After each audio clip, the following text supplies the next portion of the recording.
Bonjour à tous, ce vendredi, dernier rendez-vous de la semaine pour votre matinale multivitaminée sur RTI 1.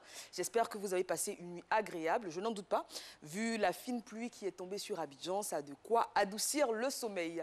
Et que vous êtes bien réveillés, bien installés devant votre petit écran pour bien démarrer la journée et comptez sur nous. On vous donnera toutes les clés pour cela. Bonjour Marco.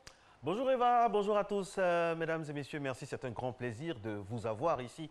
Une fois de plus, vous savez que chaque émission est frappée du sceau d'un thème précis. Le lundi, économie, mardi, droit, mercredi, famille, jeudi, santé et aujourd'hui, vendredi, culture. À la fin, en tout cas vers la fin de cette émission, nous allons recevoir un journaliste écrivain parmi les plus féconds et les plus émérites culturellement parlant. Hucher Aliment, il s'appelle. Avec lui, nous parlerons de showbiz et buzz. Mais avant, on aura bien sûr tous les carrefours de cette émission qui vont nous conduire jusqu'à 7h30. Ça tombe bien, parlant de carrefour, vous empruntez certainement des carrefours quand vous faites un footing. D'où la gym. Bienvenue.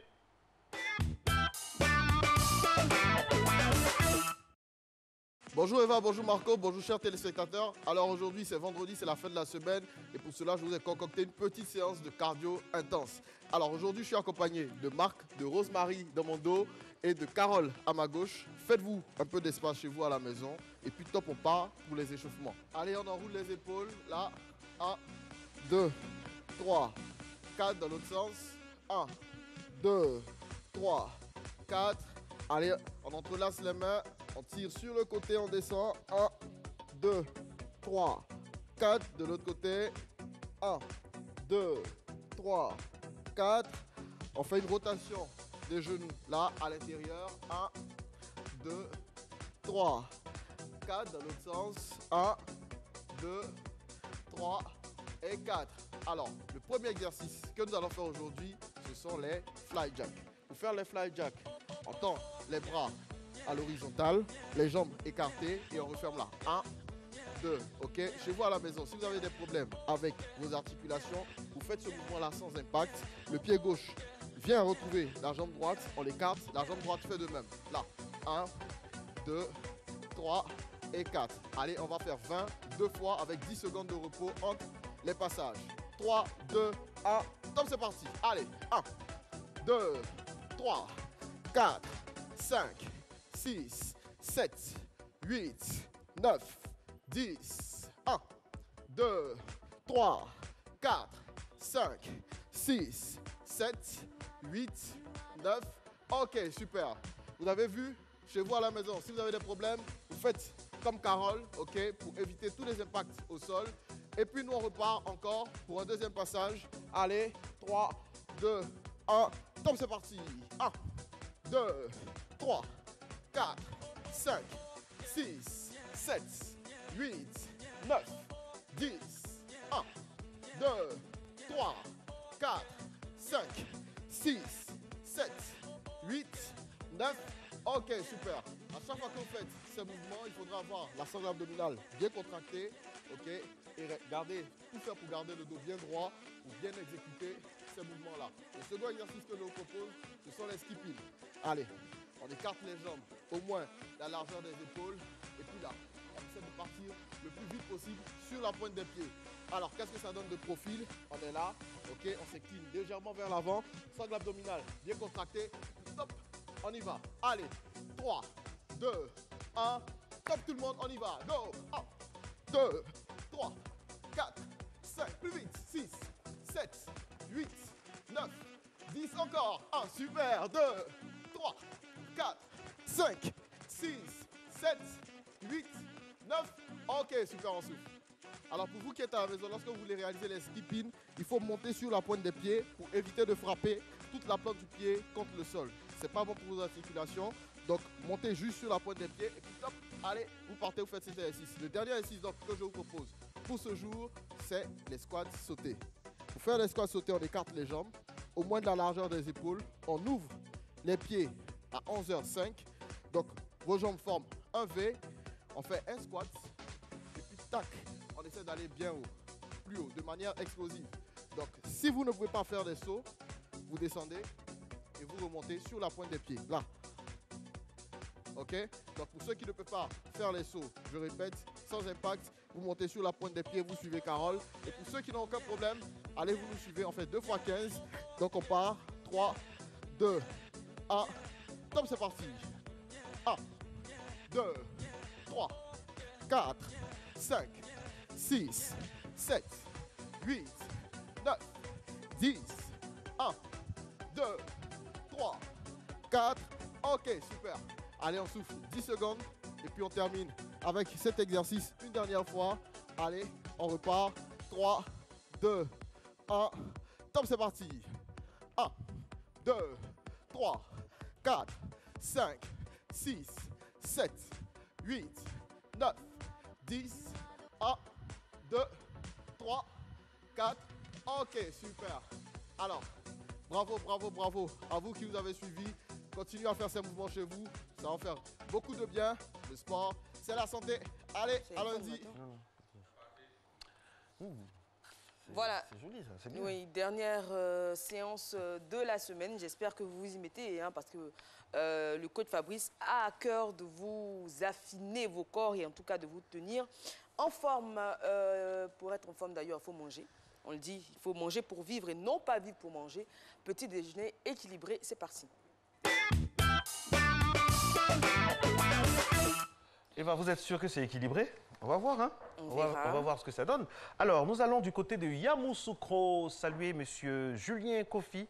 Pain accompagné de choux, carottes râpées, champignons à la crème fraîche et boulettes.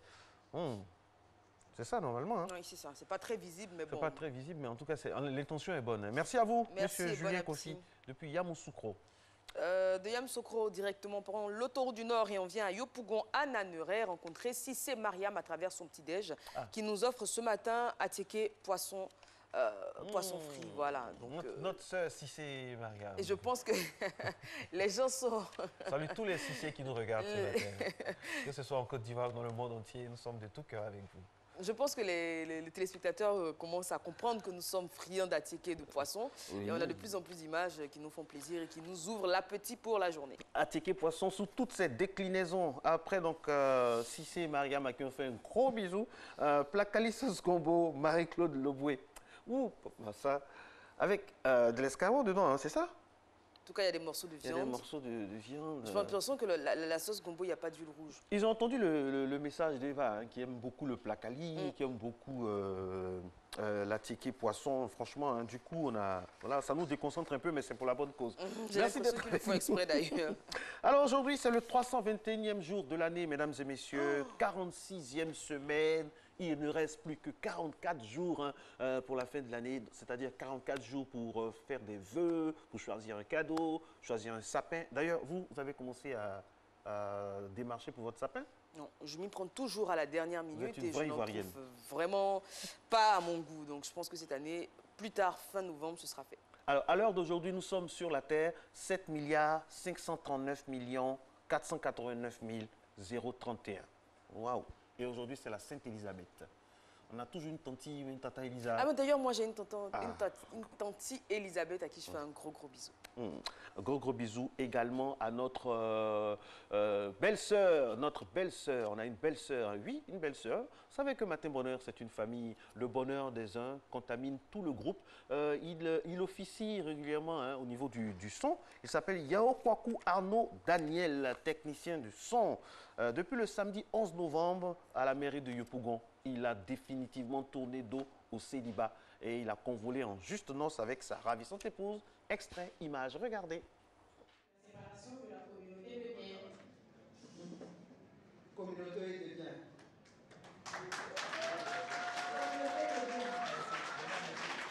Sur notre interpellation, les époux ont déclaré opter pour le régime de la communauté de bien, le consentement des époux. Monsieur Yao Kwaku Arnaud Damien, consentez-vous à prendre pour l'épouse Mademoiselle Kwame Ama Edwige ici présente? Oui. Mademoiselle Kwame Ama Edwige, consentez-vous à prendre pour l'époux Monsieur Yao Kwaku Arnaud Damien ici présent? Oui.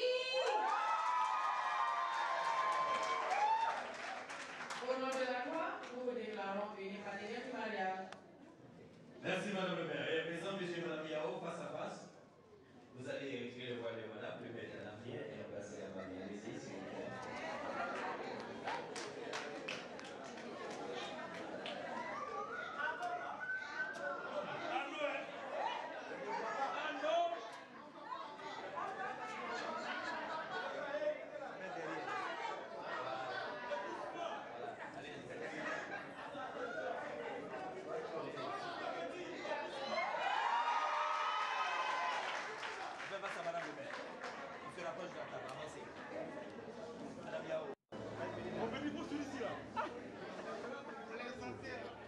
Oh là là. Félicitations au couple, hein, vous l'aurez compris, il a uni Que sa vie c'est à Kwame mignon. Ama Edwige. Que c'est Félicitations. mignon.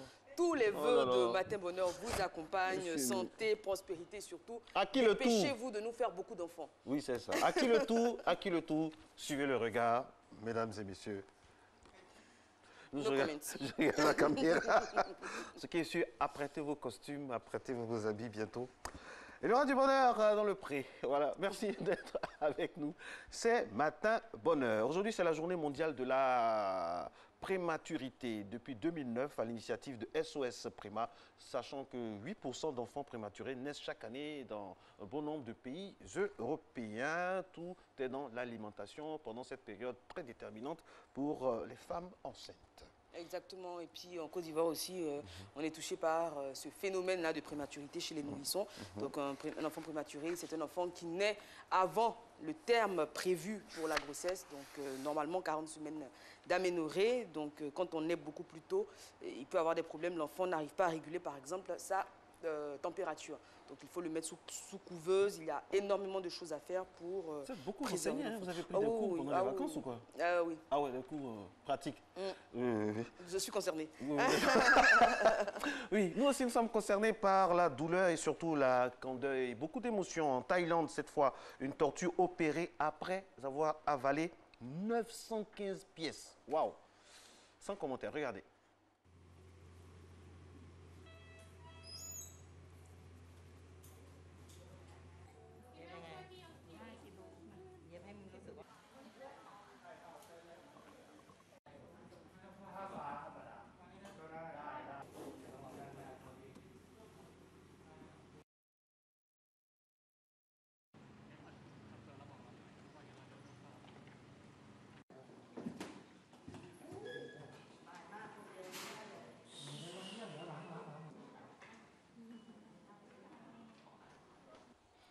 Alors là, ces images, comme vous avez pu le voir, ce sont des pièces jetées donc par les visiteurs d'un parc. Donc la tortue était dans un parc, mais mercredi, on a des chroniques écologie sur ce plateau et le docteur nous explique très bien cela.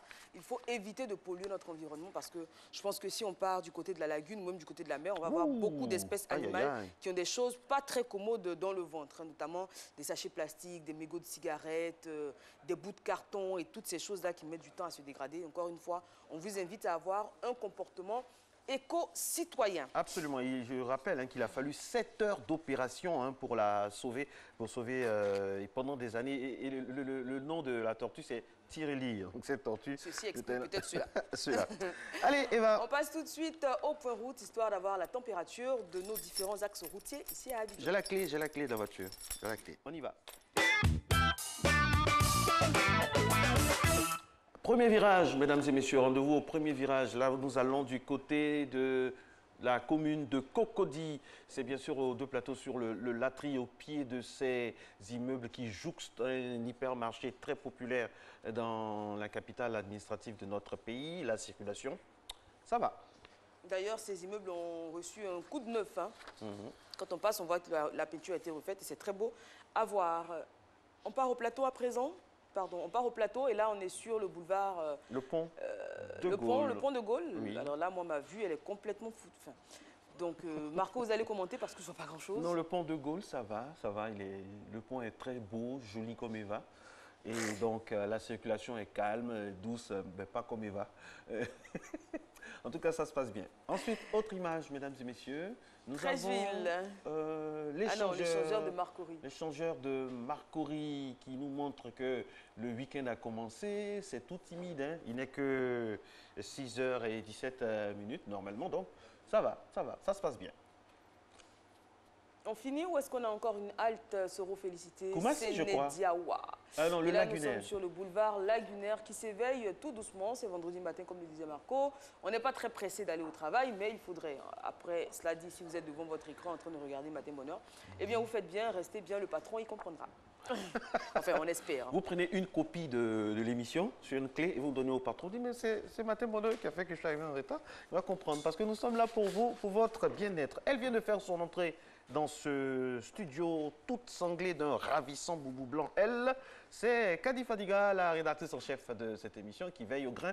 Avec Fatim Djedje, vous ne l'avez pas vue à la titrologie, mais vous la retrouverez à double dose aujourd'hui, respectivement dans la revue de presse People et la revue de presse tout court. Le Sahara, vous le savez, mesdames et messieurs, c'est un important rendez-vous au niveau de notre pays. C'est le salon de l'agriculture et des ressources animales qui ouvre ses portes ce vendredi 17 novembre. Notre équipe est allée voir un peu comment tout ça se prépare. Reportage. Sahara 2017, les choses se précisent. À quelques heures de l'ouverture de la 4e édition du Salon international de l'agriculture et des ressources animales, les exposants sont à la tâche. Le compte à rebours a commencé, il faut régler les derniers détails pour être prêt pour la grand-messe. Tout le monde est en train de tirer l'enduit. Ils tirent l'enduit, après l'enduit, nous allons poncer, mettre la peinture là-dessus, juste les premières couches. Voilà, après ça, maintenant, on va à l'étape suivante. Ça se précise vraiment parce que jusqu'à minuit, c'est bouclé. Tout va être prêt. 8 hectares, totalement aux couleurs de l'agriculture et de l'élevage. Dans ce vaste chantier, quelques stars sont déjà présentes. L'autruche, ces 2 espèces hybrides de bovins. Et surtout, ce Holstein français de 1500 kg qui est déjà en attraction. Aujourd'hui en chantier, demain ce sera la vitrine où 500 000 visiteurs vont découvrir les richesses agricoles et animales d'ici et du monde entier. Nous sommes venus au Sahara parce que le Sahara c'est important et puis parce qu'au Salon de l'agriculture de Paris, cette fois tous les ans, nous accueillons nos partenaires africains, aussi d'ailleurs d'Asie et d'Amérique latine. Donc il était tout à fait normal et logique qu'on vienne au Sahara, c'est donc un salon important. Le Sahara, c'est tout l'agropastoral, de quoi être plus productif, tant au niveau de la mécanique que des produits phytosanitaires. Notre participation va se résumer à présenter à l'ensemble des participants, présenter à l'ensemble de tous les Ivoiriens surtout notre gamme de produits qui se compose essentiellement de produits biologiques, de produits pour une agriculture saine. Du 17 au 29 novembre donc, Abidjan sera la capitale mondiale de l'agriculture et des ressources animales. 10 jours de rencontres entre amateurs et professionnels de ce secteur d'activité. Voilà le Sahara, donc à partir d'aujourd'hui même, vendredi 17 novembre, vous pourrez vous rendre sur la route de l'aéroport, comme on l'a dit, c'est immanquable, vous ne pouvez pas louper. Oui, pourquoi pas. Plus de 500 000 visiteurs attendus, les portes sont ouvertes de 9h à 19h. 18 pays de la sous-région ouest africaine sont donc invités. Vous aurez des espèces particulières d'animaux, vous aurez des produits agroalimentaires spéciaux qui seront là.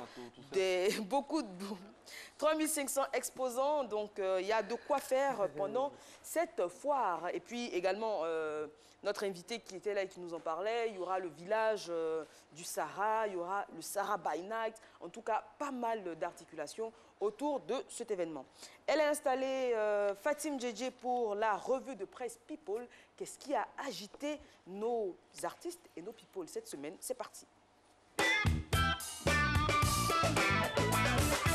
Et nous ouvrons les vannes, mesdames et messieurs, de cette revue de presse People avec la fin de carrière qui s'annonce pour la légende Didier Drogba.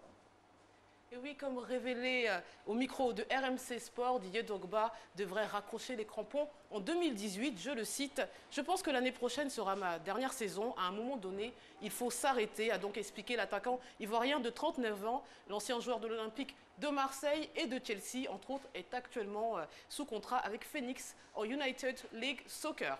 Et puis, Life Magazine donne des notes aux joueurs des éléphants. Et oui, après le lamentable match de la Côte d'Ivoire à domicile face au Maroc, eh bien, Life Magazine propose de noter la prestation des joueurs.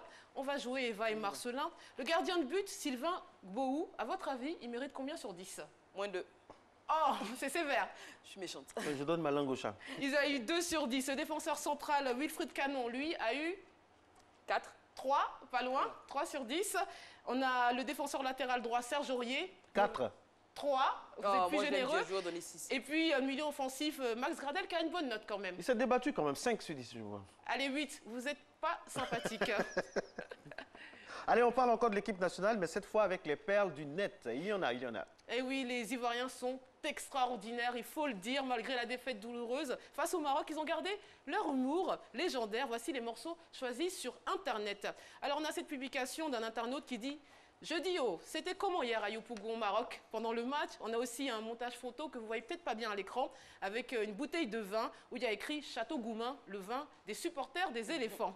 Et il y a la petite prière du supporter Mazo qui commence ainsi. « Je vous salue, éléphant de Côte d'Ivoire, plein de faiblesse. La défaite est avec vous. Vous êtes maudits entre toutes les équipes et le fruit de vos entrailles est fini. Drôle d'équipe, pleine de vauriens. Perdez pour nous, pauvres supporters, maintenant et à l'heure de notre humiliation.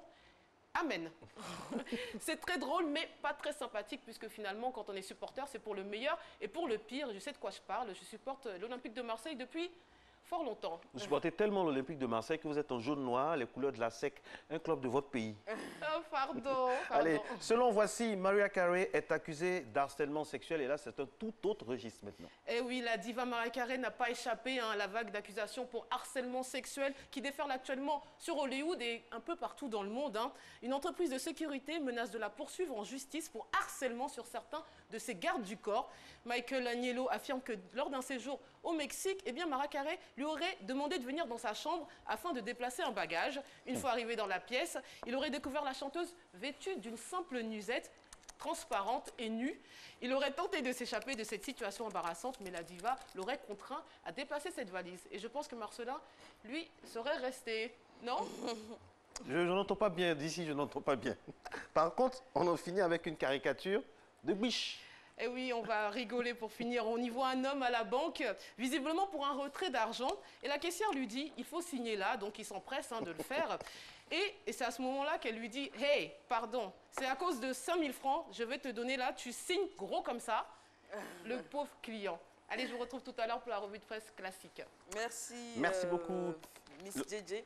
Comme on a l'habitude de le dire, d'ailleurs, on dit que ce sont les moins nantis qui ont des signatures, des signatures compliquées. Sinon, pour les plus riches, c'est beaucoup plus simple.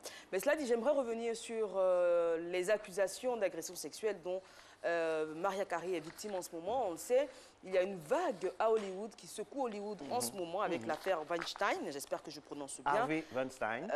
On a eu sur Internet un hashtag Balance ton porc, par exemple, sur Twitter, où de nombreuses agressions sexuelles ont été dénoncées, et cela dans tous les domaines en Europe et aux États-Unis, notamment dans le milieu du showbiz, journalisme, télévision, musique, ah bon, chez nous aussi, etc. Et oui, et on se rend compte que bien souvent le harcèlement sexuel peut commencer par des choses qui peuvent sembler banales. Donc, moi, je veux savoir, franchement, parce que le plus souvent, c'est quoi?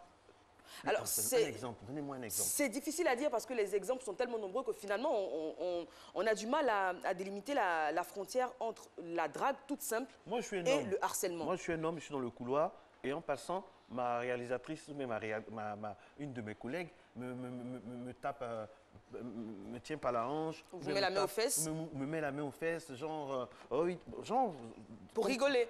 Alors là, quand ça vient d'un homme, exactement, quand c'est un homme, c'est exactement ce que je m'apprêtais à dire. Nous, on a l'habitude de prendre ça de façon fair play, mais quand c'est une femme, ça prend des proportions. C'est beaucoup plus compliqué, exactement, c'est beaucoup plus compliqué. Et moi, franchement, je suis un peu déçu de cette foire de balance. Là, on a l'impression que voilà, tout le monde, on dit balance ton porc, mais c'est tout comme tout le monde dit des choses parfois. Bon, un patron peut mettre la main à l'épaule de, comme je le fais à Ivala maintenant, à l'épaule de sa secrétaire, mais juste de façon amicale. Exactement. Donc aujourd'hui, la notion de consentement est de plus en plus évoquée. Il faut avoir le consentement de la jeune dame pour avoir le moindre geste envers elle. Alors, bien souvent, moi, ce que je remarque, en tout cas en lisant ce hashtag et les témoignages, c'est que les hommes s'en défendent en disant que ce n'est pas forcément... il n'y a pas de connotation sexuelle derrière. Rien que pour le geste, sans vouloir le reste. Merci Florent Pagny. Donc, il n'y a pas forcément de connotation sexuelle derrière. Donc, la notion est très débattue, en tout cas, même parmi les experts. Le harcèlement, ça peut être 2 fois, 3 fois, quand on vous demande votre numéro de téléphone, que vous avez refusé la première fois. Quand on le demande une seconde fois, ça peut passer pour du harcèlement. Donc, il faut faire très attention à ce qu'on dit, très attention à ce qu'on fait, parce qu'il y a de véritables harceleurs également. Donc, il ne faudrait pas que les témoignages les plus anodins... les témoignages les plus anodins viennent... comment dire, mettre en doute les véritables harcèlements que certaines femmes vivent effectivement sur leur lieu de travail, en famille ou même avec leurs amis. Il y a de véritables cas de harcèlement. Alors, je rappelle que c'est interdit par la loi et c'est puni même par la loi en Côte d'Ivoire. Le harcèlement, c'est interdit. Mais le jour où les hommes se mettront à parler, ça va chauffer. Le journal, c'est dans quelques instants parce que les hommes aussi sont très, très harcelés. Croyez-moi, c'est à des proportions parfois qu'on sous-estime, mais des proportions grandioses et grandiloquentes parfois. Mais bon, nous, je ne sais pas si c'est parce que les hommes sont d'ordinaire fair play ou bien les hommes ne sont pas regardants sur ça. Mais franchement, vivement une association même au fait pour les hommes, pour défendre aussi nos droits, pourquoi pas. Voilà, merci d'être en notre compagnie. Matin Bonheur, rendez-vous de la conscientisation, sensibilisation et surtout de l'information. Nous allons basculer dans la sphère 100% info maintenant avec respectivement la météo, le temps qu'il fera sur toutes les principales pauses climatiques de notre pays et bien sûr le journal. Hamza Diaby est là, c'est parti.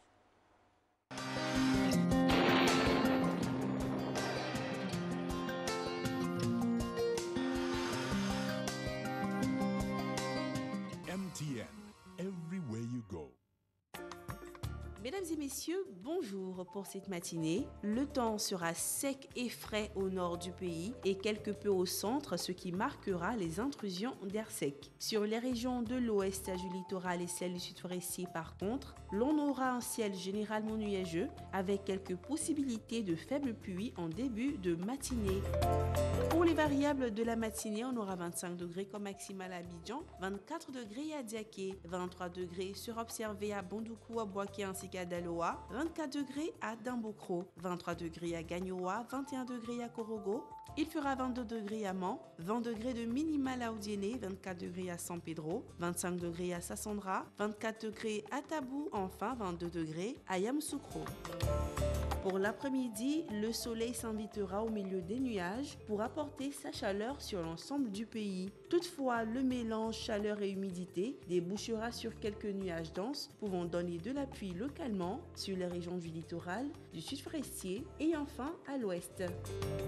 Pour les variables de l'après-midi, on dira que 31 degrés sera observé à Abidjan, 32 degrés à Diaké, 33 degrés à Bondoukou, 31 degrés à Boaké. Il fera 32 degrés à Daloa, 33 degrés à Dambokro, 32 degrés à Gagnoa, 35 degrés de maximal à Korogo. Il fera 30 degrés de minimal à Mans, 34 degrés à Odiéné, 30 degrés à San Pedro, 31 degrés à Sassandra, 30 degrés à Tabou, enfin 32 degrés à Yamoussoukro. Très bonne journée à toutes et à tous.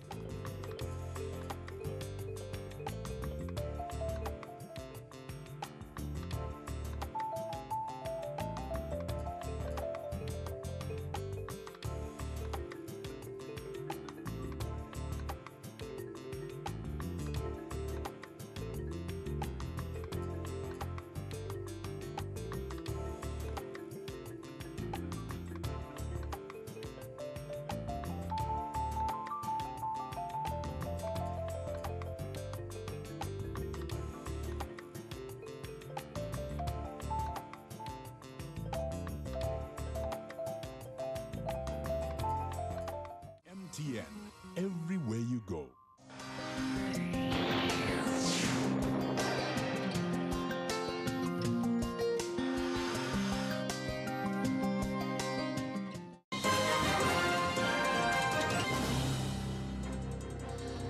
Bonjour, mesdames et messieurs, bienvenue dans ce 6h30. Un conseil des ministres s'est tenu hier jeudi 16 novembre au palais de la présidence de la République. Il en ressort qu'environ 1800 agents journaliers vont être intégrés à la fonction publique par voie de concours exceptionnel. Le conseil a aussi informé qu'avec les nouvelles dispositions en cours, le nombre d'avions de Air Côte d'Ivoire peut passer à 11. Le reportage de Jérôme Kofi Abolin dans nos prochains journaux. Abidjan City Club, c'est le titre de la série événement que la RTI, la radiodiffusion télévision ivoirienne, va bientôt coproduire. Ce film réalisé par Philippe Lacotte avec la participation de l'acteur Isaac de Bancolé entre dans sa phase de tournage en 2018. Au cours d'une conférence de presse dans les locaux de la RTI, le directeur général et ses partenaires ont présenté cette série de 26 minutes. Serge Collier. Isaac de Bancolé, acteur ivoirien mondialement reconnu. Philippe Lacotte, réalisateur franco-ivoirien du film Run, et Amadou Bakayoko, directeur général de la RTI, sur un même plateau. Objectif, dévoiler le synopsis de la future série événement à voir sur les antennes de la RTI. Abidjan City Club, c'est l'histoire de Fanta, une gamine de Trècheville. Son rêve, devenir championne du taekwondo. 13 épisodes de 26 minutes qui seront déclinés à l'international en 6 épisodes de 52 minutes. Voilà, donc c'est une première saison. On va lancer un casting et on va inviter beaucoup de jeunes acteurs. Acteur de cette série de 26 minutes, Isaac de Bancolé s'apprête déjà à vivre une belle expérience. L'essence même du projet à partir de ce petit synopsis, ça m'a fait rêver. C'est quelque chose que j'avais peut-être fait dans 24 heures chrono, où j'étais dans 8 épisodes de la saison 7. Mais commencer à partir, comme on dit, à partir de scratch, c'est-à-dire à partir d'une idée, à partir de 5 lignes, c'est avoir non seulement la confiance des bailleurs de fonds, mais c'est aussi avoir la confiance des acteurs, du réalisateur. Partenaire diffuseur et financier, la RTI accompagne le développement de cette série. Le tournage débute en 2018. Isaac de Bancolé et Philippe Lacotte sont deux des talents avérés de l'audiovisuel et du cinéma ivoirien. Et une partie de notre rôle, c'est aussi d'accompagner ces talents sur leur projet. Donc nous sommes doublement satisfaits. Le projet est très intéressant et les partenaires que nous avons autour de cette coproduction sont vraiment de premier plan. Depuis 2014, la RTI développe une stratégie de création et de distribution de fiction ivoirienne originale pour soutenir le développement d'une industrie locale à travers RTI Distribution. Les lampions se sont éteints sur la première édition du carnaval de Niakara-Mandougou. Pendant 7 jours, le riche patrimoine culturel Tagbana a été présenté au grand public dans toute son entièreté. Les danses en voie de disparition, l'art culinaire et de la fabrication du tchapalo, la bière locale ont donné de l'engouement à ce rendez-vous culturel. Le ministre Bruno Nabagné-Koné, parrain de ce carnaval, a salué les initiateurs. Il a exhorté les filles et fils de la région du Hambol à la cohésion et au rassemblement, gage du développement harmonieux de leur localité. Soro Corona et Kader Sogodogo, nos confrères de RTI Boaké. Venons à Niakara pour découvrir le peuple Tagbana. Slogan de la première édition du carnaval de Niakara. Cette fois culturelle, artistique, gastronomique et touristique a permis au peuple Tagbana de promouvoir et valoriser son riche patrimoine culturel. Pendant 7 jours, la culture Tagbana a été visitée dans tous ses compartiments. Des danses en disparition, au rythme initiatique en pays Tagbana, en passant par le tam-tam parleur. La diversité culturelle de la région du Hambol a été présentée au grand public. La cérémonie de clôture du carnaval de Niakara a vu la présence du ministre Bruno Nabagné-Koné, parrain de cette première édition.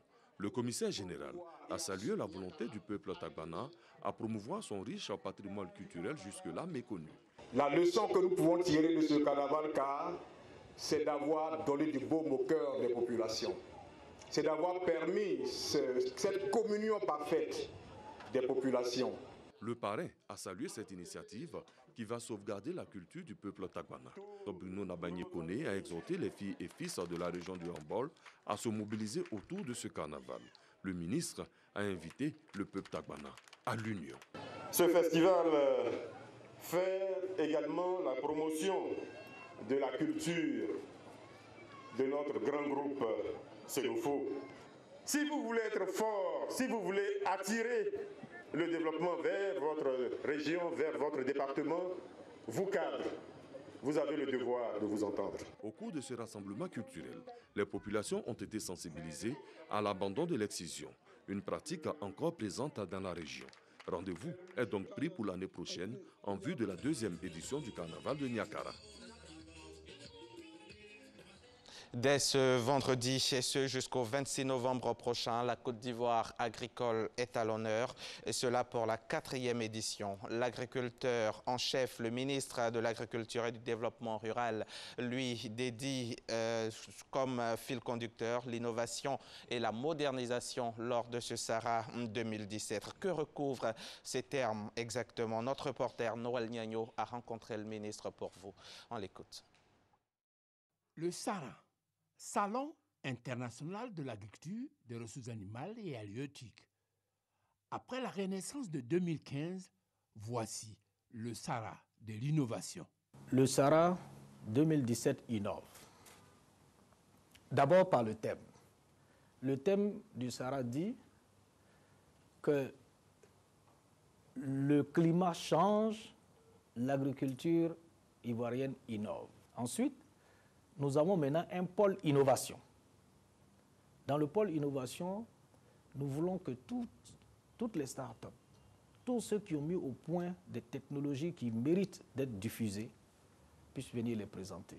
Non seulement en Côte d'Ivoire, mais dans la sous-région. Pour cette innovation, il faut un nouveau type d'agriculteur. Désormais, l'agriculteur devrait être celui qui regarde ce qui se passe aussi bien en aval qu'en amont de lui. Il faut qu'il regarde au niveau de l'amont ce qui se passe au niveau de la recherche. Qu'il dise aux chercheurs quels sont ses besoins et que le chercheur sache quels sont les besoins de l'agriculteur. En aval, il faut que l'agriculteur sache ce qui se passe sur le marché. Quelles sont les attentes du consommateur? Voilà l'agriculture du futur que nous voulons bâtir à partir de Sahara 2017. Cet agriculteur-là doit être tourné vers la sous-région pour aider à la construction d'une agriculture intégratrice. Nous sommes convaincus que nous avons à apprendre des autres pays de la sous-région comme ils ont à apprendre de nous. Nous sommes convaincus que nous pouvons améliorer le volume des échanges entre nos États. Si nous voulons passer à la CEDEAO des peuples, il ne suffit pas seulement de mettre des autoroutes et des chemins de fer. Encore faudrait-il que ces peuples les empruntent. C'est pour cela que nous mettons des plateformes comme celle-là qui vont permettre à ces peuples-là d'emprunter les voies ferrées et les autoroutes qui vont lier désormais les capitales de la sous-région. Une dizaine de jours sera consacrée à la construction de ce pont entre les peuples de la sous-région avec comme fertilisant l'agriculture. Et le FIRCA, le Fonds interprofessionnel pour la recherche et le Conseil agricole, a initié récemment des travaux de recherche à travers le CNRA pour améliorer la productivité dans la filière coton. Il s'agit de la mise en place de nouveaux itinéraires techniques et la fabrication d'engrais. Ces résultats ont été présentés récemment à Grand-Bassam lors d'un atelier en présence de notre reporter Francis Boifo. 3 ans après, les projets de recherche initiés par le Fonds interprofessionnel pour la recherche et le Conseil agricole FIRCA pour relancer la filière coton donnent des résultats. Les ressources génétiques qui avaient été totalement détruites ont été reconstituées, mais cette fois-ci, pour éviter les mêmes erreurs, cette banque a été dupliquée. Les programmes de protection du cotonnier contre les nuisibles émergents ont été également affinés. Nous avons pu également mettre au point des formules d'engrais adaptées aux zones agroécologiques du pays. Premier bénéficiaire de ces travaux, conduits par le Centre national de recherche agronomique CNRA, les producteurs de coton. On avait un problème de physariose, variole, mais aujourd'hui, il faut reconnaître que toutes ces questions ont été bien traitées au niveau du CNRA. Les semences que nous on a eues, il y a une amélioration. En tout cas, ça donnait plus que pour les autres années qui sont passées. Des avancées qui se traduisent déjà par l'augmentation de la production nationale. De 310 000 tonnes la campagne précédente, elle est passée à 320 000 tonnes la campagne 2016-2017. Pour mieux vulgariser les résultats de recherche, dont le but est d'augmenter la productivité de la filière coton, le FIRCA a organisé cet atelier à l'attention de l'ensemble des acteurs à Bassam. En prélude au premier colloque régional pour l'alimentation saine et une meilleure nutrition qui a eu lieu du 16 au 17 novembre, il s'est tenu un point de presse au siège de l'Organisation des Nations Unies pour l'alimentation et l'agriculture, ici même à Cocody. L'objectif est de situer sur les enjeux de ce colloque africain sur l'alimentation durable au service d'une alimentation saine et une meilleure nutrition et surtout ses retombées pour la Côte d'Ivoire. Astou Touré. L'amélioration de la santé des populations en Afrique passe par l'utilisation des technologies de l'information et de la communication dans le secteur. C'est la conviction des spécialistes et cadres de santé réunis à Grand-Bassam. Il faut que nous soyons aujourd'hui en mesure de renforcer nos capacités de traitement des malades, quel que soit l'endroit où il est dans le territoire, pour que nous soyons capables aujourd'hui de suivre le malade de manière la plus efficace possible pour l'amener vers un traitement des plus efficients. Il est évident que de nombreuses organisations, de petites associations qui se créent, travaillent dans le secteur, eux aussi ont leur petite expérience. Mais nous voulons quelque chose national, quelque chose d'harmonisé, et même nous allons au-delà, quelque chose de régional. C'est pour ça que nous avons invité nos amis des pays voisins. Les participants à ce premier forum régional mettent l'accent sur la capitalisation et la valorisation des interventions à base communautaire. Ce forum est une initiative de l'Association des cliniques privées de Côte d'Ivoire. Il dure 4 jours. Grand Bassam abrite le premier forum régional sur l'utilisation des technologies de l'information et de la communication dans le secteur de la santé en Afrique. Il s'agit pour les acteurs de santé de capitaliser et favoriser des interventions pour une meilleure prise en charge des patients. La rencontre se tient du 15 au 18 novembre à l'initiative de l'Association des cliniques privées de Côte d'Ivoire. Serge Coléa, précision.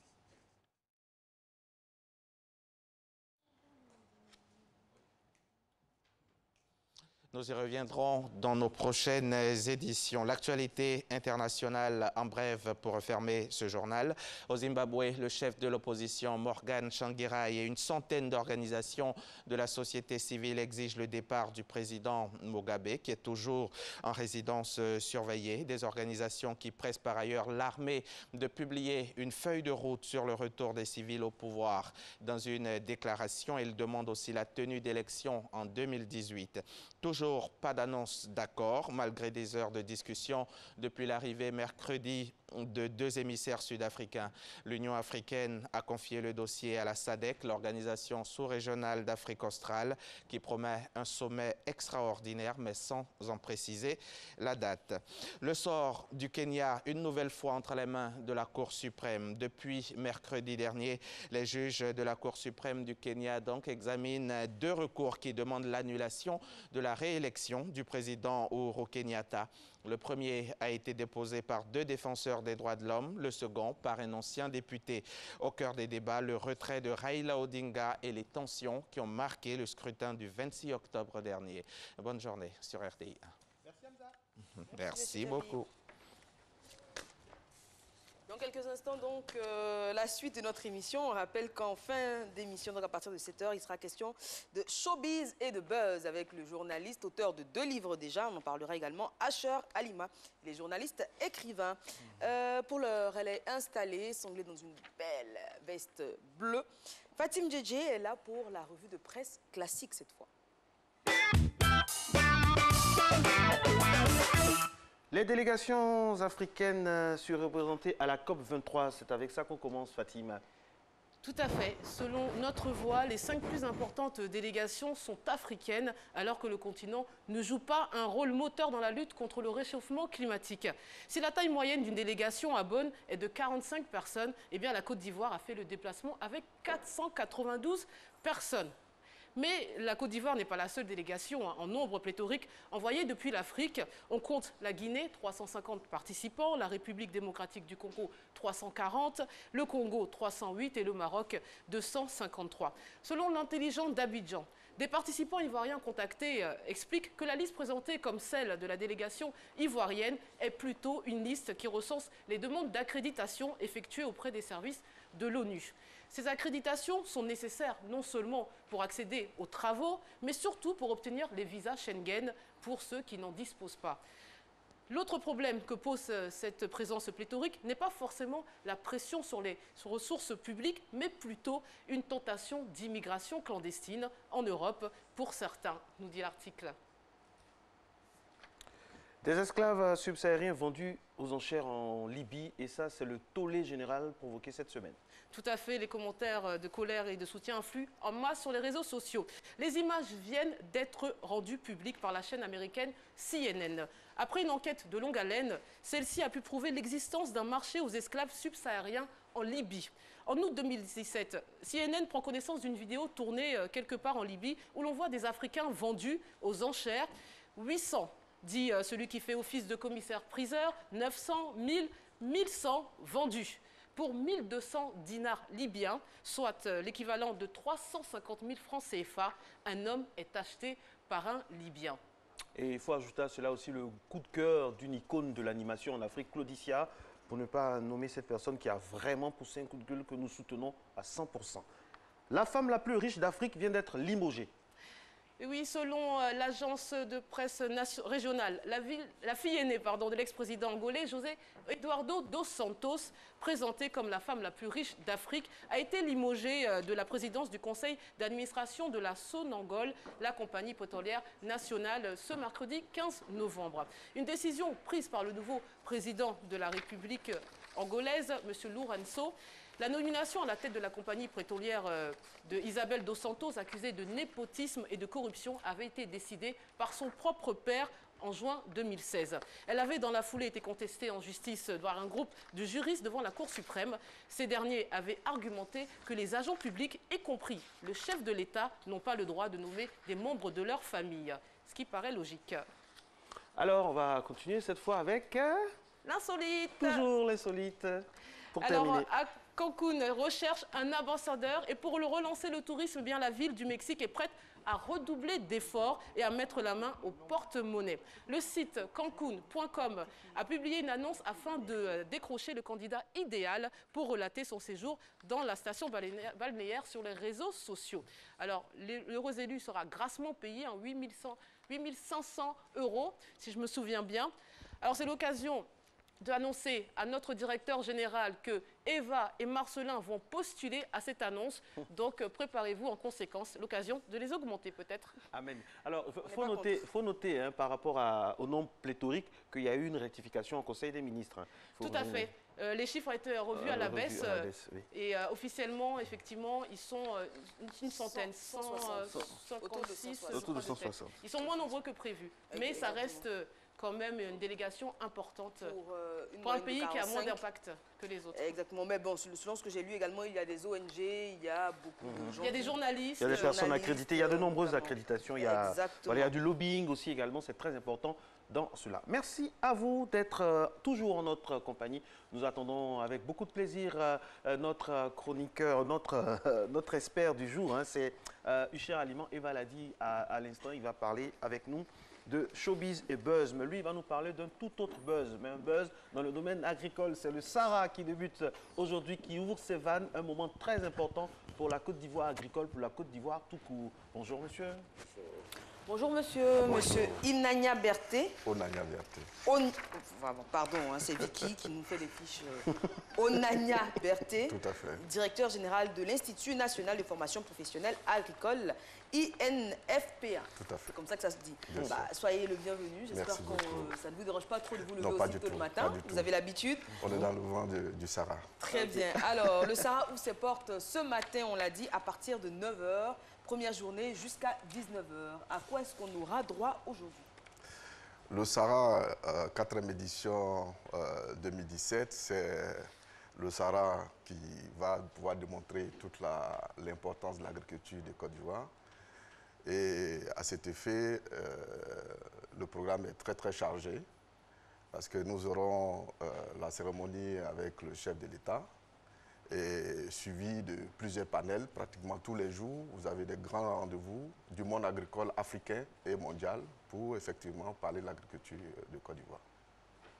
Alors, le Sahara, on imagine hein, la cérémonie d'ouverture avec la présence de la plus haute personnalité de l'État, c'est dire un peu tout ce qu'on attend de ce moment très important pour la Côte d'Ivoire, je le disais, pour la Côte d'Ivoire agricole, mais pour la Côte d'Ivoire tout court. Bien sûr.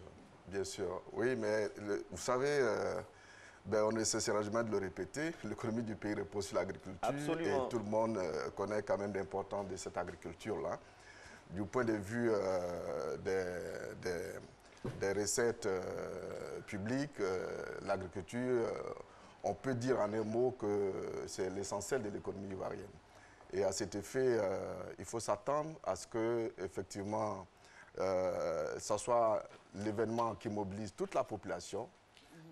Parce que quand on parle d'agriculture, c'est également le transport, c'est également la santé, c'est également l'éducation, c'est pratiquement toute la population. Et donc, c'est un grand événement vraiment auquel la Côte d'Ivoire sera donnée à assister pendant le Sahara. Alors, on évite également hein, on va dire les petits vendeurs qui se croient exclus, qu'on soit vendeur d'igname, vendeur de bananes, vendeur de viande, boucher, etc. Ou non, vendeur même, on peut se sentir exclu parce qu'on se dit ah ben, c'est pour les grands types, c'est pour les grands producteurs. Non, il faut venir, on peut avoir de très belles opportunités à ce salon. Bien sûr, le SARA, c'est l'affaire de tout le monde agricole. Et lorsqu'on parle du monde agricole, comme je le disais tantôt, il faut parler de toute la Côte d'Ivoire. Parce qu'il sera difficile de compter un seul Ivoirien qui n'est pas agriculteur. De par son histoire, si vous n'êtes pas agriculteur, votre parent a été agriculteur et naturellement, vous êtes un potentiel agriculteur. Et donc, c'est l'affaire de tout le monde. Et le SARA s'intéresse effectivement à toute la population. Comme vous le dites, les petits producteurs pourraient penser que le SARA, ce n'est pas leur affaire. Des petits vendeurs. Les petits vendeurs. Mais je dirais c'est toute la population. Et toute la population est conviée effectivement à prendre part à ce SARA.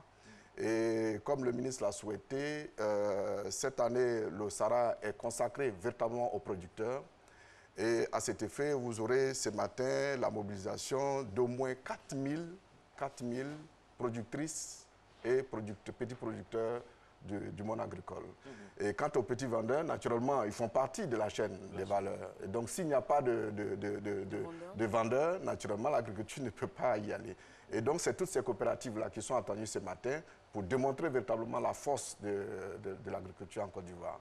Justement, on ne va pas vous inviter sans parler un peu de l'institut que vous dirigez, bien sûr, l'Institut national de formation professionnelle agricole. Qu'est-ce que cet institut-là a comme vision et surtout objectif pour jouer bien sa partition dans ce concert de tout ce qui est agriculture? Qu'est-ce que vous faites et puis quels sont vos objectifs à court, moyen et long terme? Merci. Cette question nous est directement adressée et je suis vraiment heureux que vous nous donniez l'opportunité de parler de cet institut qui en a fait beaucoup pour la Côte d'Ivoire, malheureusement qui est très peu connu. Parce que l'Institut, c'est l'ensemble de toutes les écoles publiques de formation professionnelle agricole. Donc, c'est l'ensemble de toutes les écoles qui forment dans le secteur agricole. Et lorsqu'on parle du secteur agricole, c'est avec grand A. Donc, il s'agit de l'agriculture végétale, de l'élevage et des métiers de la viande, de l'halieutique et de la foresterie et l'environnement. Alors, il faut dire que l'Institut a été créé en 1997. Après les réformes qu'a connues le système de formation agricole, mais il faut reconnaître que le système de formation agricole est assez ancien. Il date de 1912. L'ex-lycée agricole de Bergerville est créé en 1912. Et nous avons toute l'historique.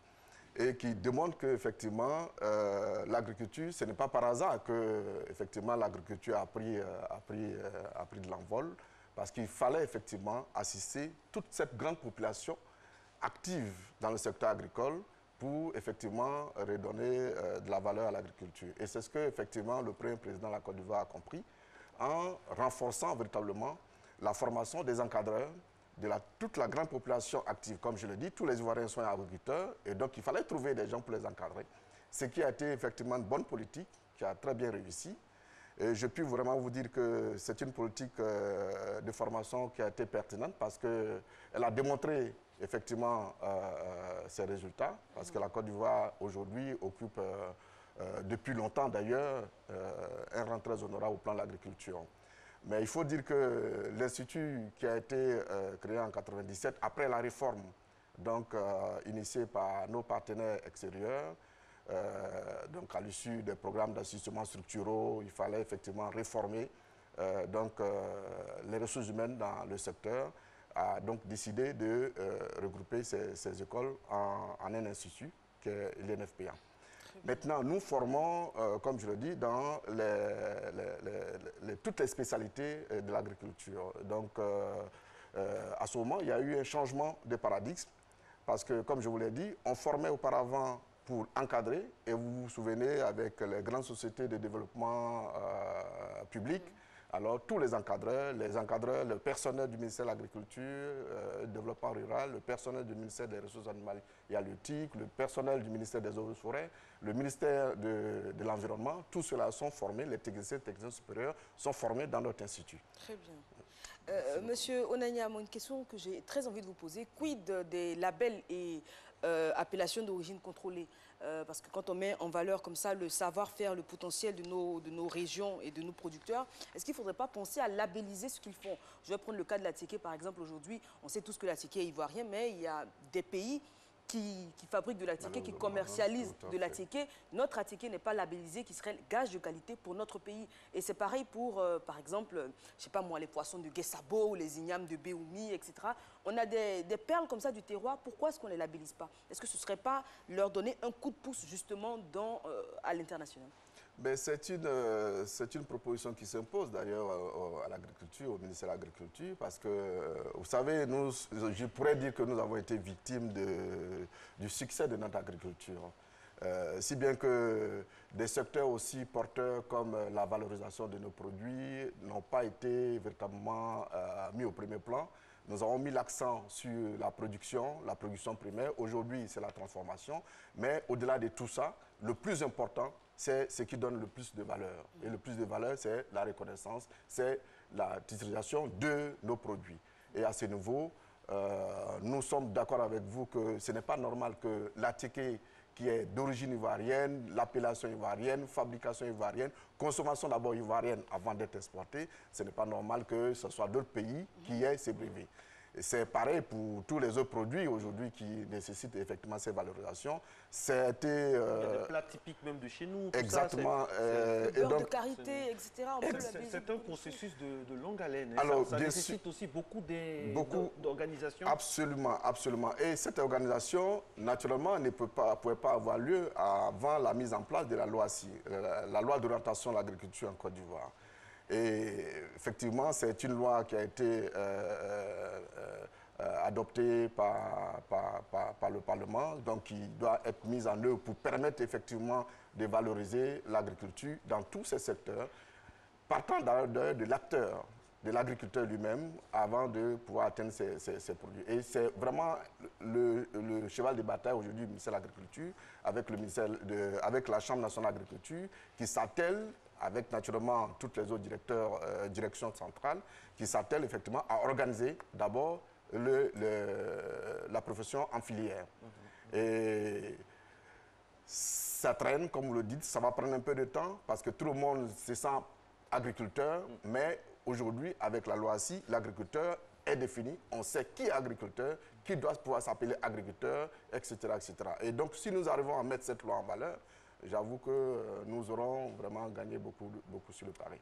Une question quand même. On assiste aussi à la naissance d'un nouveau genre d'agriculteurs, c'est-à-dire des personnes qui travaillent tous les jours, normalement, dans des bureaux, dans des endroits. Et non, sérieusement, dans des endroits qui n'ont rien à voir avec l'agriculture. Et puis le week-end se transforme en agriculteurs. Je ne sais pas si on doit les appeler les agriculteurs du week-end. Ce sont des gens qui ont leur travail habituel, mais qui ont des plantations, des maraîchers. Voilà. Est-ce que cela, vous pensez à eux aussi, de sorte à leur donner une formation? Est-ce que des gens comme ça peuvent venir prendre des cours? Est-ce qu'il y a des modules de formation pour des gens spécifiques? Par exemple, une dame qui travaille à la RTI, ou bien un monsieur qui travaille à la RTI, et le week-end qui est dans son champ à partir de vendredi jusqu'au lundi, par exemple.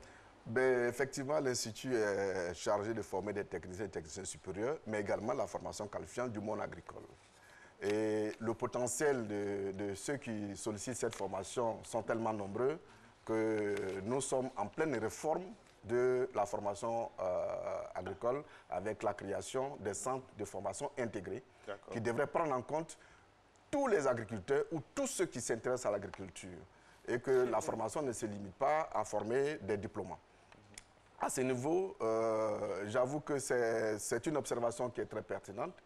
Et cela démontre qu'effectivement, l'agriculture, quoi qu'on dise, est grande pourvoyeur de richesses. Parce que, oui, parce que nous sommes tous, autant que nous sommes... Et ce sera pour finir en même temps avec le dernier mot. D'accord, merci beaucoup. Autant que nous sommes, que nous soyons dans le public, que nous soyons dans le privé, aujourd'hui, l'agriculture est la deuxième activité, sinon la première activité de tous ceux qui évoluent dans ces secteurs-là. Cela signifie véritablement qu'après toutes les planifications possibles, nous nous rendons compte que si nous ne faisons pas l'agriculture, il y a quelque chose qui nous manque.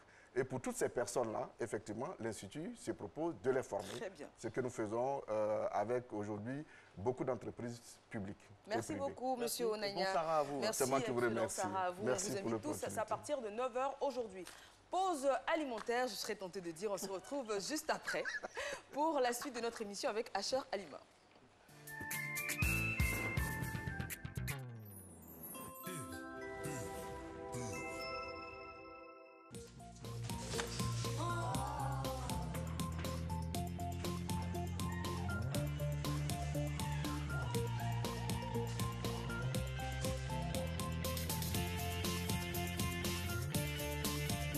Être en famille, c'est bien. Mais avec les pâtes maman, c'est encore mieux. Parce que chaque repas est un moment plein de bonne humeur.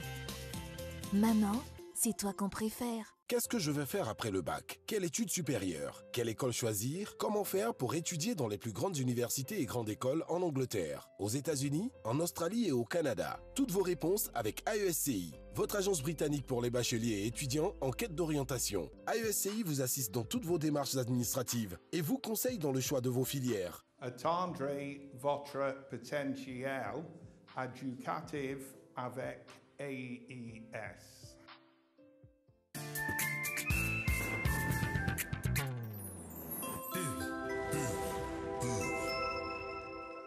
7h01 à Koukourandoumi et partout en Côte d'Ivoire. Merci d'être avec nous ce matin. Bonheur, c'est la dernière ligne droite. Et le vendredi, c'est culture, bien sûr. Et avec un invité assez sympa. Il fait partie des personnes les plus fécondes, culturellement parlant, dans le milieu du journalisme. D'ailleurs, journaliste, écrivain. Eva dit Asher, moi j'ai dit Usher Alima, parce qu'elle est très fan du célèbre chanteur. Usher Alima est avec nous. Le thème showbiz et buzz. Usher, bonjour. Bonjour Marcelin. Comment vous allez? Je vais très bien. C'est pas... On dit Asher ou Usher? On dit Asher ou Usher? Ça dépend de là où on se situe. On paye un Zima. Vous êtes un Zima. On paye un Zima, on dit quoi? Je veux dire, comme on est dans un pays francophone, Usher ça passe, mais sinon dans les pays anglophones, c'est Asher. Surtout que Zima... Ok, on a compris. Bon, tu fais des implications qui n'ont rien à voir avec... Alors, le thème d'aujourd'hui, il est déclaré showbiz et buzz. On entend parler de plus en plus de buzz, surtout avec l'avènement des réseaux sociaux. C'est la course au buzz. On définira d'ailleurs le buzz, mais on va commencer par définir le showbiz. Le showbiz, pour définir ça sommairement, on va dire que c'est... On va faire un teasing, Avant de définir le showbiz, jingle. Vous pouvez y aller maintenant. D'accord. Pour définir ça sommairement, on va dire que c'est l'ensemble des métiers qui sont autour du spectacle. C'est-à-dire les métiers, les personnes qui animent ces métiers-là. Le showbiz, on peut partir des animateurs télé jusqu'aux footballeurs. Je veux dire, c'est un conglomérat de personnes qui animent les métiers du spectacle. Je veux dire, ceux qu'on voit généralement dans les médias, les personnes célèbres, si on veut. Très bien. Ça, c'est le showbiz. Ça, c'est le showbiz. Maintenant, le buzz, c'est quoi un buzz? Ça vient d'où, le buzz? Le buzz, à la base, c'est un anglicisme qui fait référence au bourdonnement pensant à abeilles notamment. Et le buzz pour les marketeurs, les spécialistes du marketing, c'est le fait de mettre en avant un produit avant même son lancement. C'est-à-dire, on a un produit à lancer, on fait du bouche à oreille, on suscite des influenceurs pour en parler soit sur Internet ou bien dans la presse, pour le lancer avant même qu'il n'arrive sur le marché. Maintenant, pour le buzz qui nous intéresse ce matin, c'est tout simplement un emballement médiatique ou un emballement Internet autour d'une personne ou d'un événement. Seulement Internet? Internet ou médiatique. Donc, justement, j'allais poser la question, avant l'avènement des réseaux sociaux, avant l'avènement, donc pas d'Internet, on va dire tout simplement des réseaux sociaux, les buzz, c'était quoi? C'était les journaux. Et puis, est-ce que vous pouvez nous citer, par exemple, des exemples de buzz de l'époque, on dira? Peut-être avec François Louga et Chalamouana. C'était des buzz à l'époque. Il y en a à profusion. Le premier grand buzzer en Côte d'Ivoire, moi, je pense que c'est Louga François Louga. BU2Z.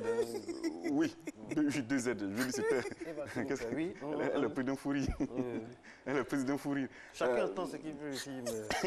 Voilà. Oui, allons-y, concentrons-nous. François Louga était le plus grand buzzer.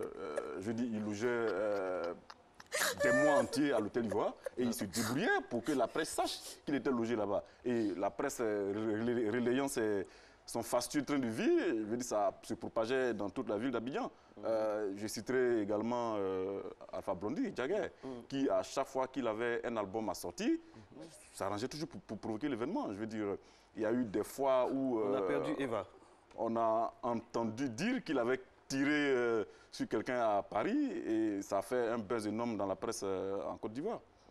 Alors, il ne faut pas oublier aussi cette connotation américaine de buzz avec Mohamed Ali, avec ses combats, ses mots, ses attaques, je pique comme l'abeille. Voilà, c'est un des pères du buzz, c'est aussi un grand buzzer, Mohamed Ali. Oui, c'est une connotation anglo-saxonne, le buzz. Et je me souviens encore de ce... Enfin, je me souviens. La presse a relayé le combat de 1974, le combat du siècle à Kinshasa, où Mohamed Ali, avant même de monter sur le ring, avait déjà gagné le combat, médiatiquement parlant, parce qu'il avait dominé son adversaire sur tous les plans. En termes de communication, il avait tellement créé l'événement que George Foreman avait déjà même perdu le combat avant de monter sur le ring à Kinshasa. Alors, est-ce que le buzz est utile ? Parce que ça part d'un bon sentiment, créer un bourdonnement, des infos autour de quelque chose de précis. Mais est-ce que ça sert? Est-ce qu'il peut avoir un bon buzz ou un mauvais buzz?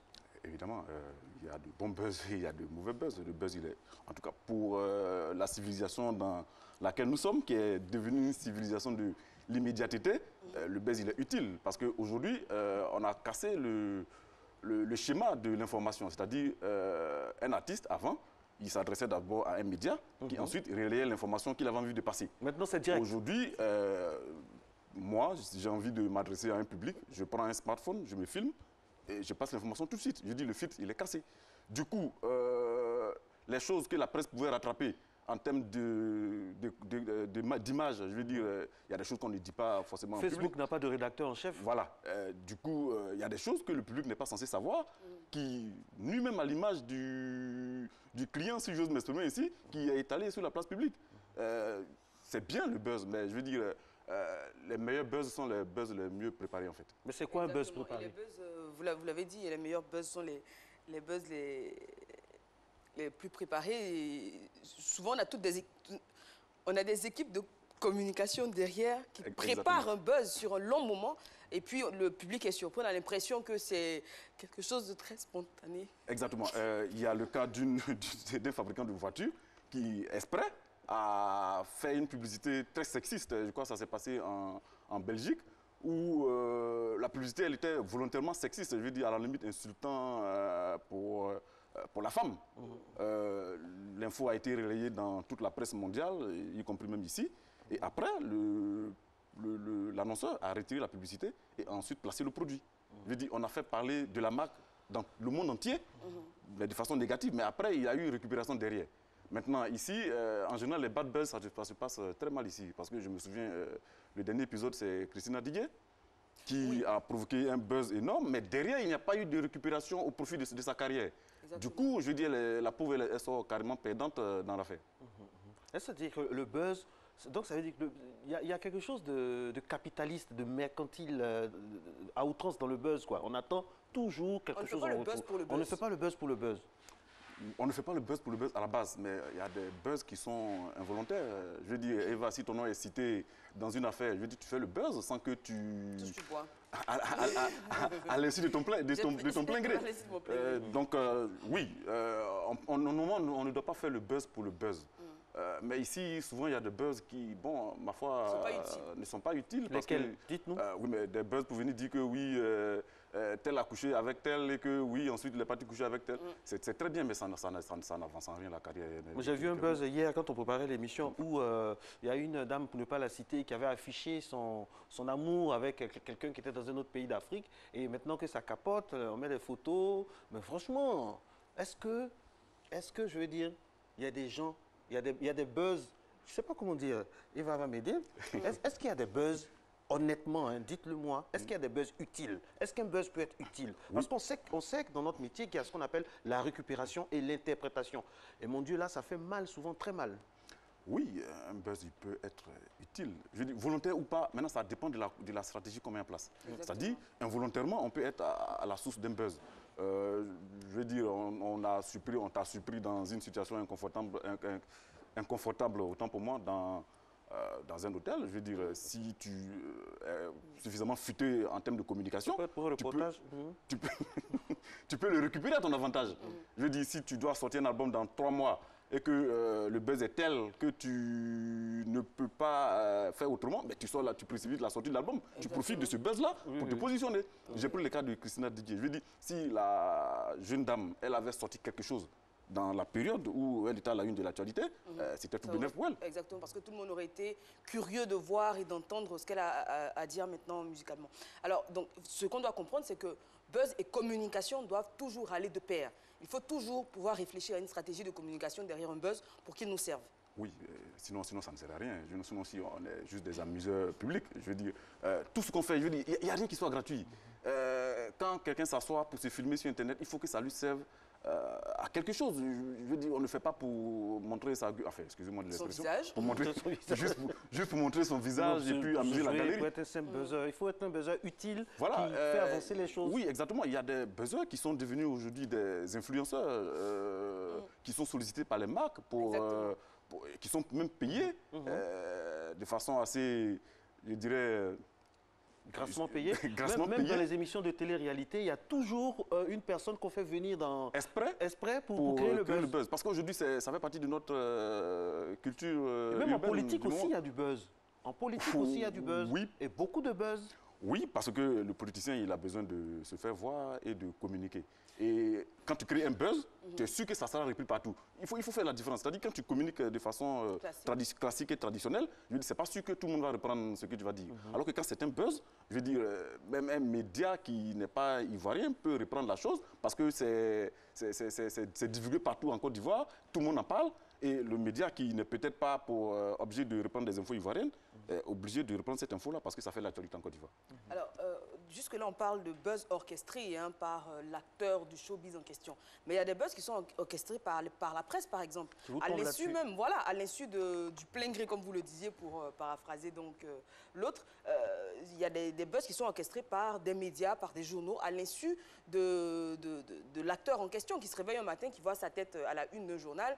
Normalement, on est censé, vous le savez, l'éthique journalistique, appeler la personne, avoir son point de vue, avoir sa version. Sa part de mensonge, sa part de comme on dit. vérité ou sa part de mensonge. Et là, on se réveille un matin, on voit sa tête à la une d'un journal avec un titre, on est surpris. Ça, c'est un buzz, oui, mais qui n'est pas orchestré par nous, mais qui finalement ne nous sert pas. C'est un buzz qui nous tombe là-dessus. Bon, c'est une ligue contre moi ou quoi? Non. Non, il faut faire la différence. Je veux dire, quand la presse publie une information, ce n'est pas forcément pour faire un buzz. La presse, elle est en quête d'information pour vendre, la presse privée, elle est en quête d'information pour vendre du papier. Maintenant, si le fait de publier une information se transforme en buzz, je veux dire, ce n'est pas le média qui voulait faire du buzz.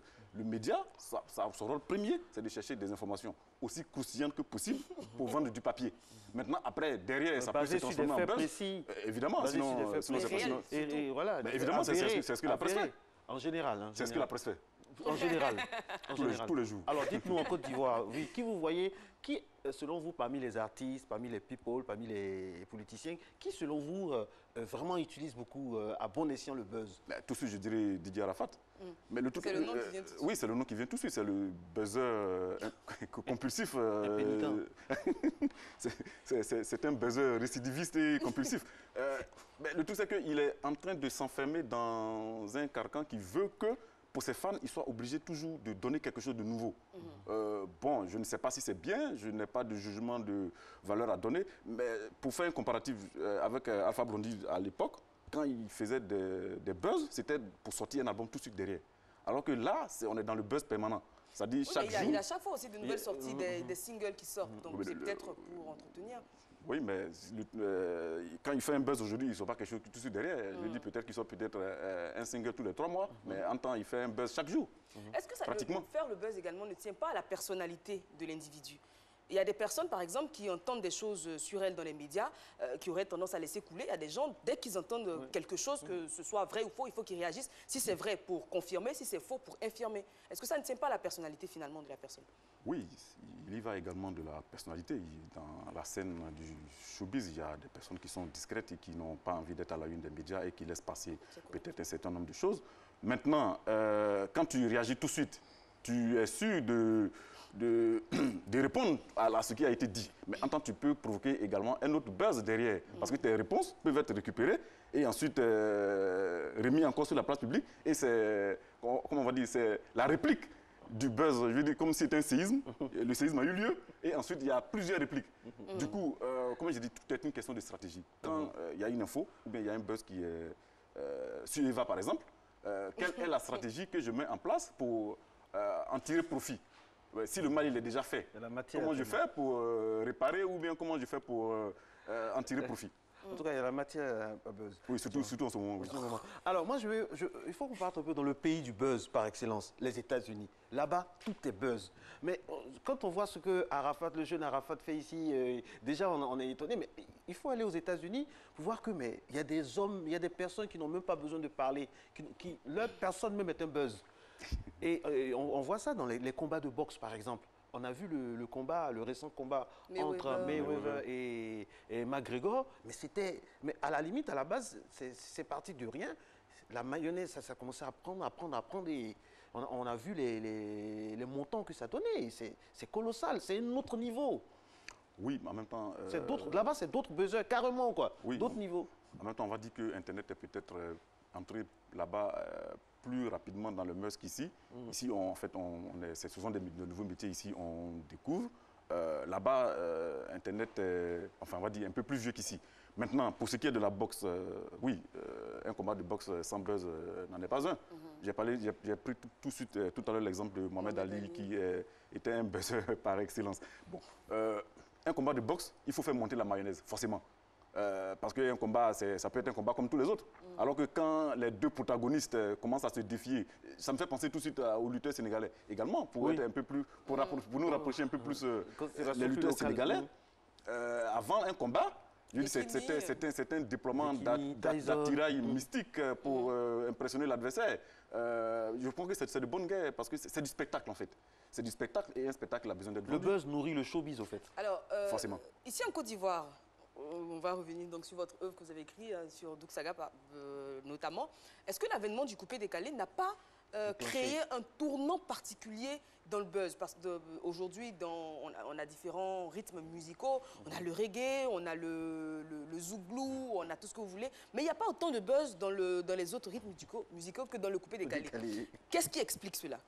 Ce qui explique ceci, c'est que le coupé-décalé, lui, il est né dans le buzz. Quand les jeunes gens à Paris ont commencé à penser à créer ce mouvement culturel-là, je veux dire, personne ne le connaissait.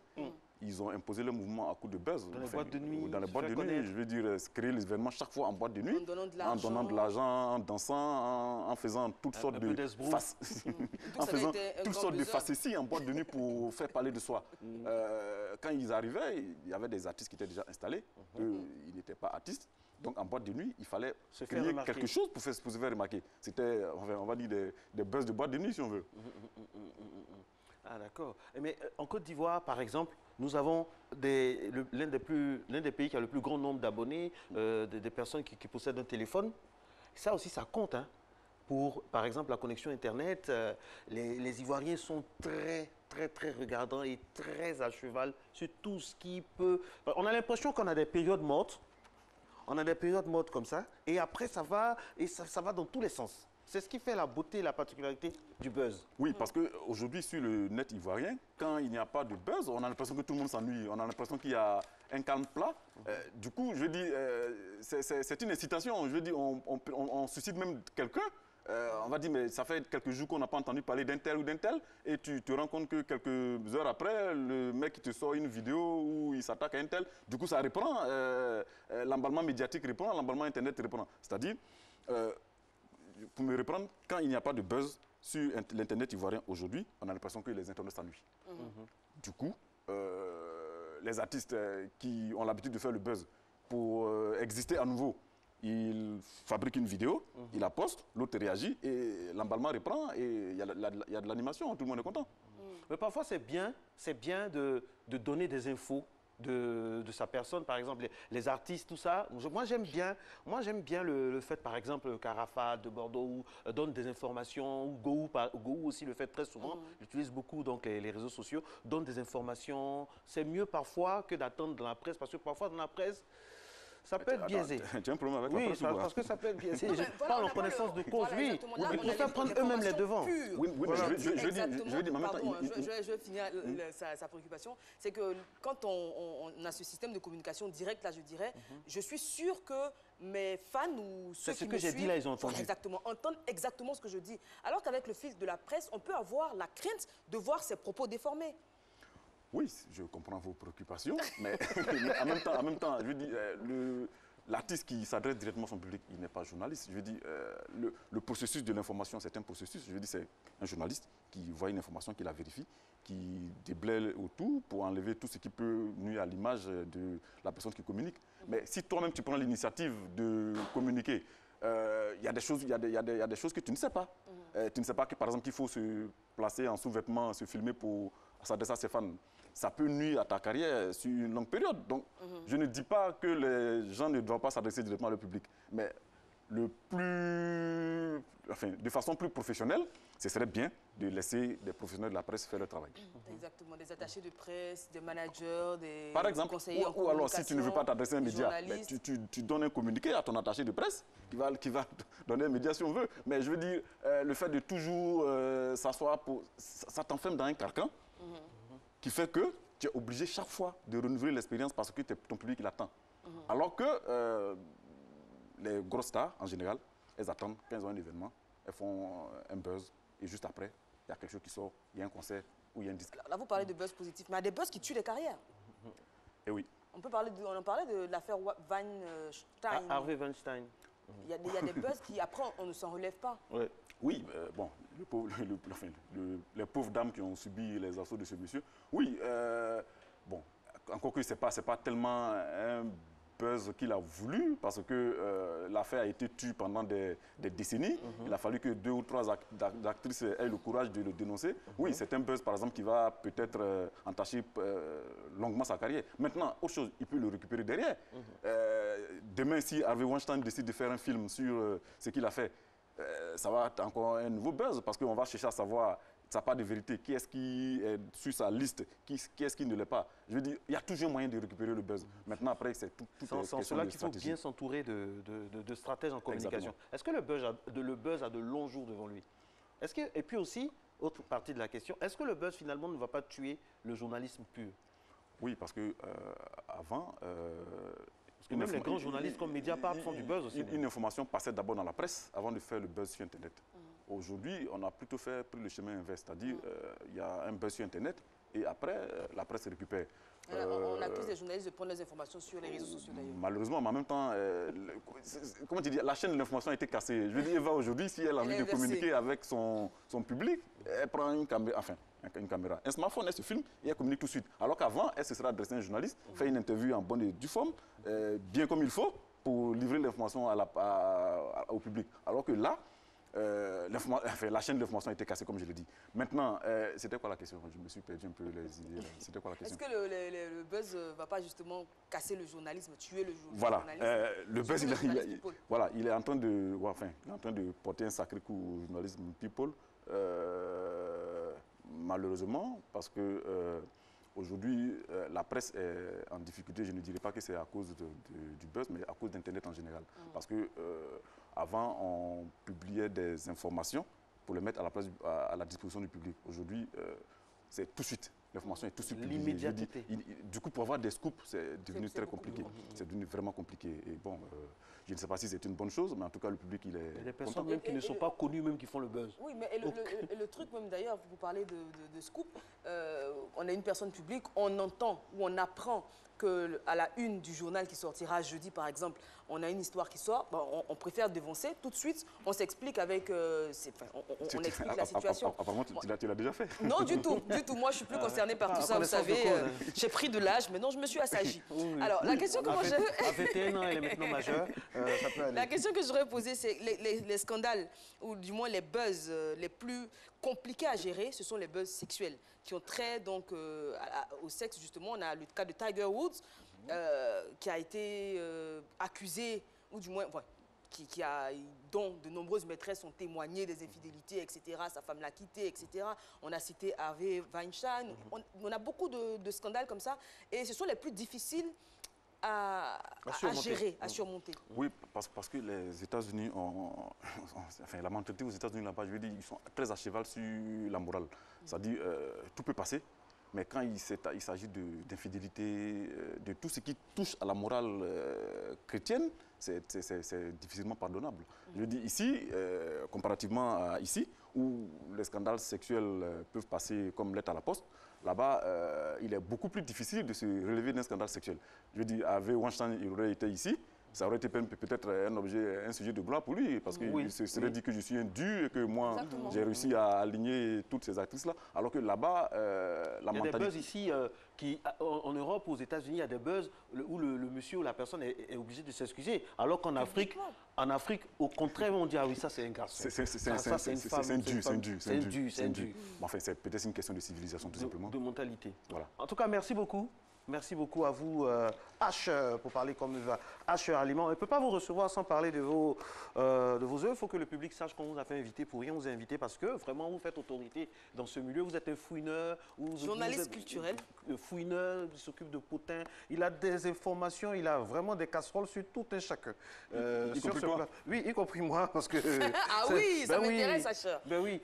Et puis ce qui me plaît, je me rappelle la première fois que H a écrit sur moi, il a écrit sur moi sans que je le contacte. Généralement, c'est les animateurs et autres, les Eva là, qui appellent pour écrire sur moi. Ah ben, du tout, hein. J'aime bien placer, vous savoir que je ne donne pratiquement pas d'interview en plus. Donc. Ok, allez, Espoir 2000, Les secrets d'un Zouglou insoumis, ça fait partie de sa bibliographie. Et puis, Doug Saga, un destin, ou l'histoire interdite du coupé décalé, un destin fracassé. Voilà, merci beaucoup. Et moi, je vais, pour faire la conclusion de cette émission, essayer de créer le buzz en essayant de vous donner un coup de poing en direct. Ce que je ne vais pas faire, bien sûr, mais je vais vous remercier d'être venu. Eva, un dernier mot? Oui, les artistes ou les personnes publiques qu'on a pu citer, hein, c'était à titre d'exemple, c'est pas du tout pour les attaquer ou quoi que ce soit. Hein, qu'on soit bien clair là-dessus, c'est dans le cadre d'un développement cohérent. Voilà. Okay. Et puis voilà, c'est tout ça qui fait le monde passionnant et vraiment tonitruant de la communication. Allez, on vous souhaite un très bon week-end en restant bien sûr sur RTI 1, RTI 2, tout le groupe RTI. Merci beaucoup. Et faites le buzz, mais dans la paix. Allez, ciao. Allez, baiser.